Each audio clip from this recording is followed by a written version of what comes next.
Paano nga bang from 1,000 pesos na puhunan to now earning 6 digits a month? So yan yung share ko sa inyo today. So keep on watching. Hi everyone, it's Amy Grace and welcome back to my channel. So kung kayo ay na-bump dito sa video na to dahil nakita nyo yung title, no, na paano bang yung 1,000 pesos na puhunan ay nauwi siya o na-turn siya into 6 digits income a month. So yan, huwag kayong bibitaw hanggang end ng video kasi i-share ko dito kung saan ba ako nagsimula at paano lumago yung aking business. So pero disclaimer lang din na yung mga i-share ko dito ay ito yung mga things that work for me and for our business at nag-work din ito doon sa aking community na binuo. So, meron akong community na ang tawag dito ay Graceful Homeschooling Plus. So, ito yung mga nag-enroll sa Papers to Profits course naman. So, yung course na to ay tinuturo ko dito kung paano tayo magse-set up ng printing business at home, paano tayo mag-create ng mga products which mamaya ay ipapakita ko sa inyo hanggang sa i-launch natin yung mga products or yung ating business. So, yan yung Papers to Profits course. So, kung interested kayo na magkaroon ng community ng mga passionate na gumawa ng mga paper products, so yan, lalagay ko yung registration form yan down in the description box. So now, i-share ko sa inyo lahat-lahat. So wala akong itatago dito, wala akong inhibitions sa mga i-share ko sa inyo because I think it's proper din no, na i-share talaga yung journey ko sa inyo kung paano ako nagsimula na from 1,000 pesos nga hanggang sa earning na ng 6 digits a month na income. So, dahil meron akong ginawang short form videos na 1,000 na puhunan to 6 digits, no, yan, ako nakita nyo yan sa aking Facebook or sa aking TikTok. Ayun, mako-curious kayo na talaga ba, totoo nga ba na from 1,000 pesos na puhunan ay naging 6 digits na. So, yan. Kaya the reason why I made this video. Okay. So, umpisahan ko muna saan ba ako nanggaling? Saan ba talaga nagsimula yung Graceful Homeschooling? So, nagsimula yung Graceful Homeschooling during the pandemic. So, nagkaroon ng pandemic. That was 2020.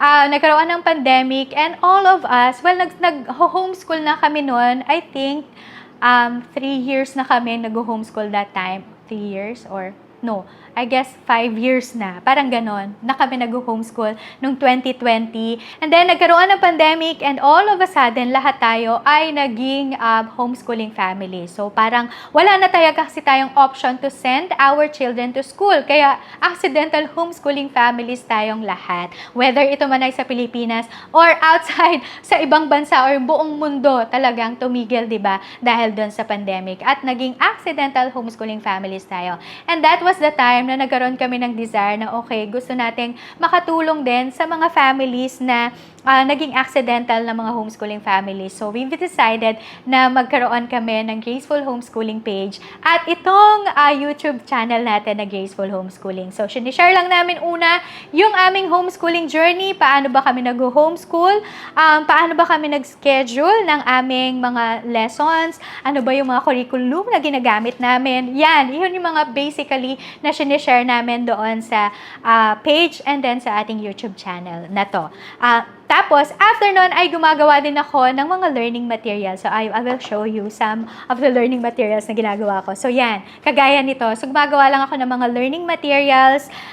Tapos, ang ginagawa ko ay pinopost ko yan dyan sa aking Facebook page na Graceful Homeschooling. Tapos, pinapamigay ko lang to. For free lang yung mga learning materials na to. And then, after quite a while, meron ng mga teachers, may mga moms, may mga parents na nagme-message doon sa page natin na paano ba kami makaka-avail niyan, paano ba kami magkakaroon ng physical copy ng mga learning materials na ginagawa natin para doon sa Graceful Homeschooling. Well, basically, yung mga learning materials na ginagawa ko ay para sa mga anak ko lang din naman na i-share ko sa community. Tapos, it turned out to be like that nga. So, yun. And then, after nun, we've decided, well, actually, parang medyo lumuwag na nun, tapos na yung pandemic nun halos. Parang the whole duration ng pandemic, ang ginagawa ko ay gumagawa ako ng mga online na mga lessons sa Araling Panlipunan at sa Filipino. So, yun yung ginagawa ko. And then, gumagawa din ako ng mga worksheets na yun naman yung sinesend ko sa mga parents ng libre lang. Tapos, after nga nung pandemic, ay naghahanap na ngayon yung mga mommies or yung mga parents and mga teachers saan ba kami hahanap ng physical product. And we've decided na bakit bakit hindi tayo gumawa ng Shopee store. So that time, maluwag pang Shopee, hindi pa sila nangangailangan ng BIR registration. So, yun, lahat halos ng mga gusto namin talagang i-post doon ay doon namin pinost sa Shopee. So, nag-post kami ng mga learning materials nga na pinoproduce ko para sa mga kids ko, tapos yun yung binebenta namin. So, doon lang basically nagsimula ang Graceful Homeschooling, which is naging accidental brand siya. So, hindi pa naman din siya household brand, no, na matatawag kasi I'm not sure kung kilala nyo ang Graceful Homeschooling, pero yun, ang hope ko na pagka, when they say the word homeschooling, ang isa sa mga naiisip nila ay graceful homeschooling. So, dyan nagsimula ang lahat-lahat. So, until one day, sabi ko, meron akong 1,000 pesos sa aking pocket. So, ano ang gagawin ko sa aking 1,000 pesos? Bibili ba ako ng Starbucks? Or mag-add to cart ba ako sa Shopee? Or pwede ko bang gawing negosyo yung aking 1,000 pesos? And so, after nun, ay nag-brainstorm ako, nag-inventory ako ng mga skills ko and passion. So, importante yan, no? Mag-inventory kayo ng skills and passion kasi dyan talaga lalabas, okay, saan ba ako passionate? Ano ba yung bagay na pag nakita ko ay nagiging passionate ako, sobrang passionate ako. So, yan, kaya kailangan uupuan nyo talaga yan at mag-inventory kayo or skills inventory or passion inventory para lang din makita nyo kung saan kayo passionate about. And sabi ko, okay, passionate ako actually sa mga stationery products. Aside sa gumagawa ako ng mga learning materials ng mga bata, ay passionate din ako sa mga stationery, sa mga journal, sa mga stickers. Yeah, grabe! Sobrang passionate ko dyan na naalala ko, nung high school ako, tumatambay ako sa mga stationery shop or sa mga school supplies, no? Tapos, ang ginagawa ko lang, nagbabrowse lang ako. Tapos, tuwang-tuwa ako na nakikita yung mga stationery. Tapos, uso pa noon yung mga may scent na mga stationery, diba? Tapos, yung parang aamoy-amoyin mo lang. Tapos, okay ka na doon, masaya ka na, nauuwi kahit hindi ka bibili ng stationery na yon. So, masayang-masaya ka na doon. So, doon lang talaga. So, yun, sabi ko, sa passionate ako dito sa mga stickers. So, ang ginawa ko nung gabi na yon, kumuha ko ng isang notebook, tapos kinuha ko yung cellphone ko, nag-search ako ng mga products sa Shopee lang din ha, kasi wala akong means to go to Manila or sa Divisoria para humanap ng mga suppliers ng mga stationery products or ng mga stickers, ganyan. So, wala akong means kasi ang layo namin sa Manila. So, ang ginawa ko, sige, sabi ko, maghahanap na lang ako sa Shopee. Tapos, ang hahanapin ko ay yung mga sellers na galing sa China. Kasi for sure, pag galing sa China, mas mura siya. So, yun yung thinking ko. Pero actually, totoo naman talaga yon. So, yan. So, gumawa ako ng listahan. Ano ba yung mga bibilin kong mga stationery products, mga stickers. So, yun. So, dun ako nagsimula. So, ang nangyari, yung 1,000 pesos ko ay nakabili ko ng mga stickers at ng mga stationery products. No? So, like, for example, ito, papakita ko sa inyo. So, ito yung mga ganito kaliliit lang na mga stickers. Yan. Ito. Yan. Pakita ko sa inyo. So, yan. Ganyan lang kaliliit na mga stickers ang binibenta ko nun. So, ito yan. Mga ganitong stickers. And then, meron din ako mga binili kagaya nito. So, ito yung pinipeel off na nilalagay siya sa mga journal. So, yan. So, makakabili ka nito sa Shopee. Yung ganito. And then, ganito din. Yan. So, ito yung pinagsimulan talaga niya ng 1,000 pesos. So, bumili ko ng worth 1,000 pesos ng mga to. Tapos, ang ginagawa ko dito ay tinitingi-tingi ko lang. So, ang ginagawa ko, dahil ito, meron siyang 400 pieces na mga maliliit na papel. So, ang ginagawa ko ay pinipeel off ko siya. Tapos, ginagawa ko siyang 10 pieces by 10 pieces. Kasi, ang target market ko nun ay mga students. So, yung mga students, hindi naman din nila, parang ayoko naman ng ganito kadami, ganitong kakapal na mga ganito lang. Tapos, ang design nito ay parang puro mga patterns, ganyan. So, gusto ko iba't ibang klase. So, yung parang yung 100 pesos ko, meron na akong mabibili na at least mga iba't ibang designs from my 100 pesos. So, ganun yung ginagawa ko. Tinitingi-tingi ko siya. So, by 10 pieces. So, ganun din dito sa mga stickers na to. Ito yata ay meron siyang 40 pieces or 60 pieces kung di ako nagkakamali. And then, ang ginagawa ko nga ay ginagawa ko siya by tens. So, tapos, iyon yung binibenta, pinopost ko sa Shopee. So, ang dami ko actually, so makikita niyo yan, meron akong mga ilalagay na footages dyan, or ng mga pictures kung paano ako nagbibilang ng mga ganito kaliliit na mga stickers. Tapos, kung gano'n na din karami yung mga collection ko ng mga stickers nung una ako nagsisimula. So, dyan, nagsimula ang 1,000 pesos na puhunan. Diba? Sobrang na-excite talaga ako dahil nga, yun talaga, it's a very humble beginning. Na pag binalikan ko nga, Lord, thank you kasi from 1,000 pesos, now ganito na yung in-earn ko a month. So, it's never been my strength and my abilities, but it's all about God's grace. Yun talaga siya. It's about God's grace. So, sasabihin mo ba, madali lang bang kumita ng ganun? Of course not. Hindi siya madali. So, hindi siya madali para sa akin, no? Kasi doon talaga ako nagsimula. So, I have to sit down, bilangin ng paisa-isa itong mga to.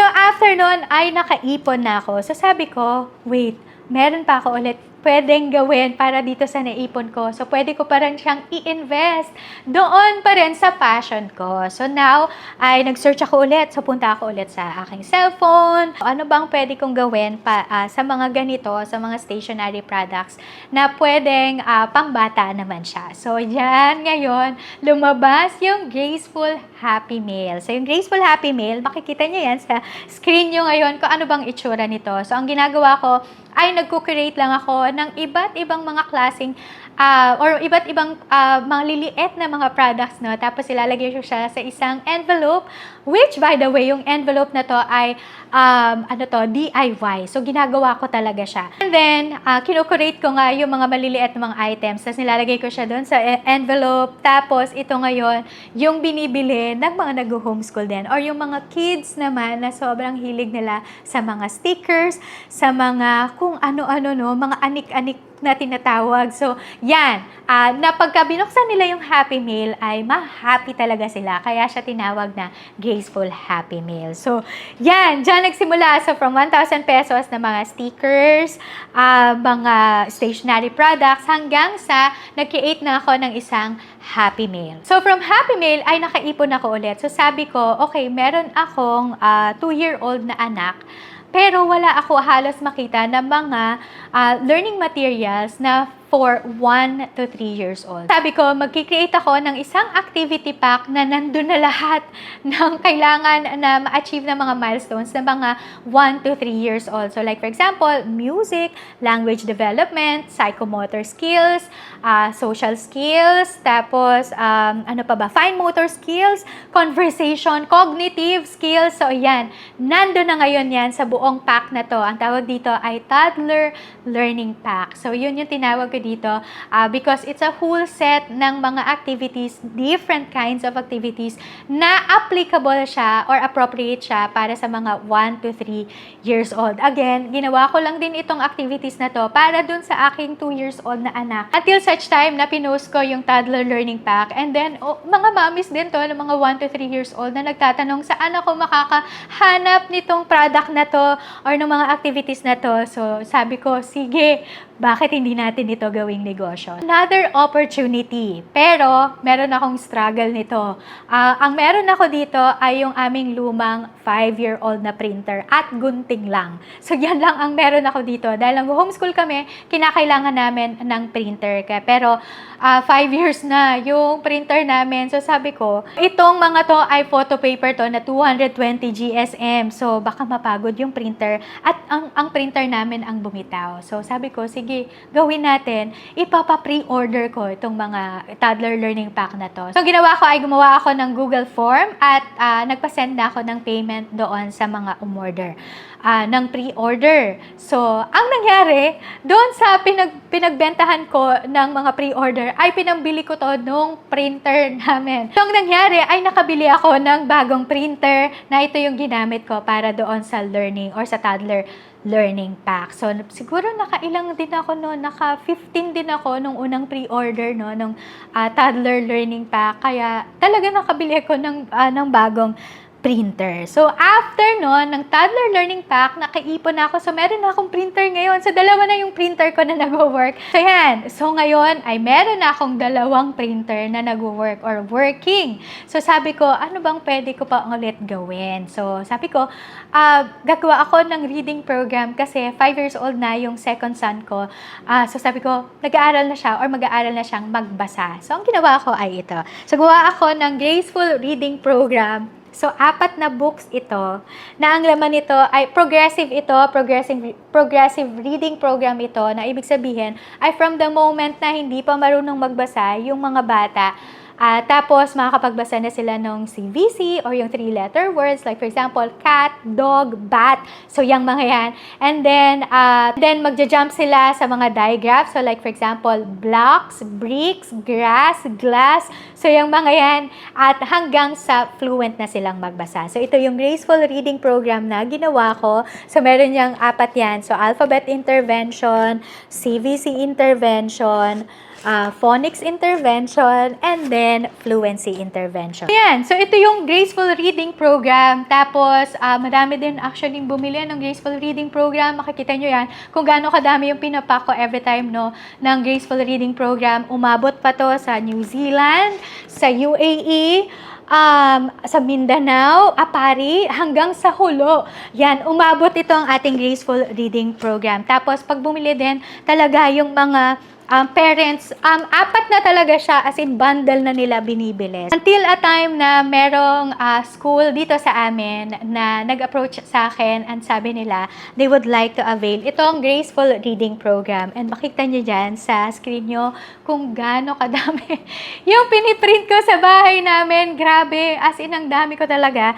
Tapos, so sabi ko, hindi kakayanin ng dalawang printer yung 100 pieces na Graceful Reading Program. So, ang ginawa ko ay bumili pa ako ulit ng isa pang printer. So, 2 at 3 na ngayon yung printer na meron ako. At iyon yung ngayon ginamit ko para makapag-print ng 100 pieces na Graceful Reading Program para doon sa partner school namin. Pero, meron pa ulit mga parents din sa Shopee na bumibili din ng Graceful Reading Program. So, yan, Graceful Reading Program na tayo. And then, sabi ko, okay, so, ngayon, meron akong Graceful Reading Program, meron akong for toddlers. So, gagawa naman ako ngayon ng soap journal. Dahil ako din ay journal girl ako. At gusto ko, pag nagja-journal ako, ay nasa papel din siya. Ayoko yung parang digital. So, hindi ako on digital talaga. So, mas mapapel ako, no? Paper girl ako. So, ang pangit kasi ng papel na.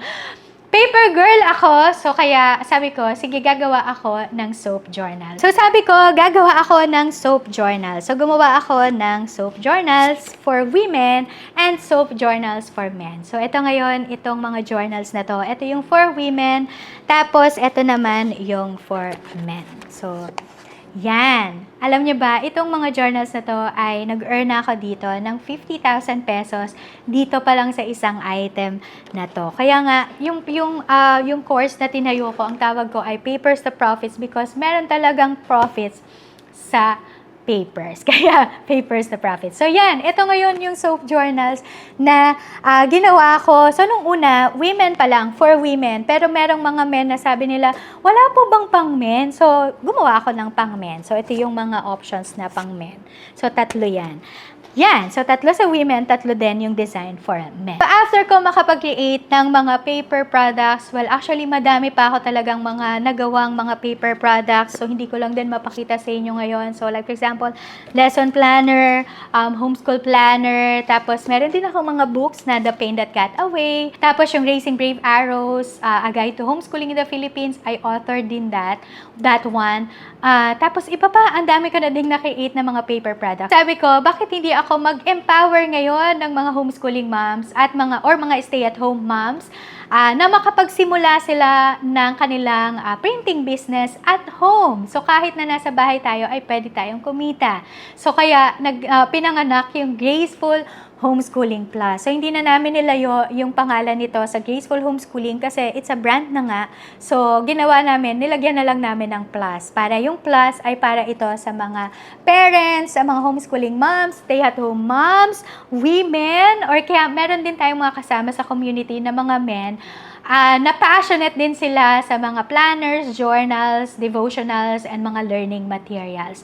So, yon, ito yung Graceful Homeschooling Plus. So, ito yung community ng mga passionate sa mga paper products. So, dito ako ngayon nagtuturo nung course na ang tawag ay Papers to Profits. So, yung Papers to Profits ay ito yung from the start talaga, naiisip mo palang gusto kong magkaroon ng paper products business. Gusto kong makapag-create ng paper products. So, paano ko ba siya gagawin hanggang sa ilo-launch na natin yung ating products or yung ating business. So, yan. Diyan ko tinuturo sa Papers to Profits course. Tapos, nagtuturo din ako ng basic Canva dito kasi, syempre, kailangan natin mag-create ng ating paper products. So, kailangan kahit papano meron tayong alam na editing tool kung paano sila gamitin, paano tayo makakapag-create. So, tinuturo ko rin yan dyan. Tapos, tinuturo ko din dito paano tayo magsa-set up ng mga e-commerce platforms natin or ng mga stores natin sa Shopee, sa TikTok at Lazada.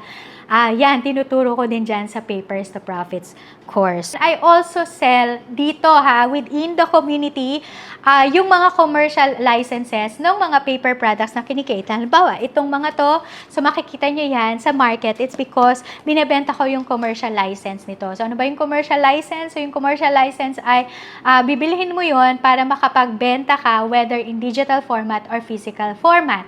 So, pero ito ay exclusive offer lang within the community. So, sila lang yung makakabili ng mga commercial license ng mga products na ginagawa ko sa Graceful Homeschooling. So, yan. Until nabibuild ko na unti-unti yung aking business or yung aming business at nakakabili na din ako ng mga tools and equipment na para ma-upgrade ko din yung mga tinuturo ko doon sa P2P class or P2P course. So, from isang luma or 5-year-old na printer at gunting, ay ngayon ay meron na akong iba pang mga tools and equipment na meron dito sa Graceful Homeschooling Plus. So, from 1,000 pesos, now earning 6 digits income a month. So, I hope na itong video na to, this is not in any way na nagbabrag ako sa inyo na meron akong 6 digits na income, but this is, I hope na makita nyo to as an inspiration and an encouragement din na kahit na mga bakit ako naiya?